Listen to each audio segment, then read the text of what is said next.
এখন তো ceiling fan ঘোরাচ্ছি, আর ceiling fan ঘোরানো হচ্ছে, আর কয়েকদিন পরে তো অভদ্র ফ্যান ঘোরানো হবে।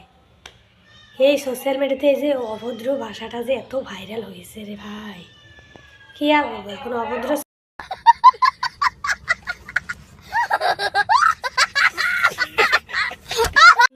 এখন যে কোনো কিছুই ট্রেন্ডিং উঠে যায়। অভদ্র ভাষাটা গান হয়েছে, ট্রেন্ডিং উঠবে না? ও ভাই, কেন উঠবে না? উঠতেই হবে। অভদ্র বলেছে, এটা কি আর কোনো ভাষা নাকি? আর কয়েকদিন পরে তো বলবে অভদ্র তোর পাখাটা ঘুরা, আমি মরে যাচ্ছি গরমে। তখন আর এই যে সিলিং ফ্যান, হাত ফ্যান এগুলো বলবে, ডাইরেক্ট বলে দেবে অভদ্র তোর ফ্যান ঘুরা। এত ভাইরাল হয়েছে অভদ্র। এই অভদ্র ডেটাও তো কবে যেন পালন করতে হবে, না হলে তো মানুষ বাঁচবে না।